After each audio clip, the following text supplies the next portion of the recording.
दोस्तों, जैसे कि आप लोगों को पता है कि इस टाइम का भोजपुरी का सबसे बड़ा गायक पावर स्टार पवन सिंह है। सबसे बड़ा hero power star Pawan Singh है।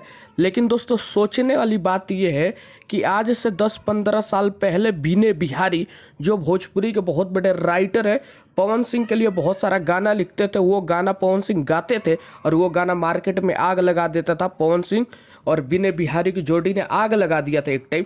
लेकिन अभी 1-2 दिन पहले बीने बिहारी एक इंटरव्यू देते हैं जिसमें वो दावे के साथ बोलते हैं कि पावर स्टार पवन सिंह गायक अच्छा है लेकिन आदमी अच्छा नहीं है, इंसान अच्छा नहीं है।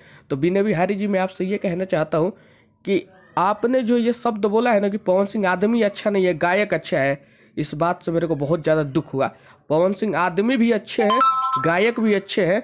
लेकिन मैं पवन सिंह से बोलूँगा कि हाँ पवन सिंह, आप में एक कमी है। बीने बिहारी जी से आप ज़्यादा बात नहीं करते हो।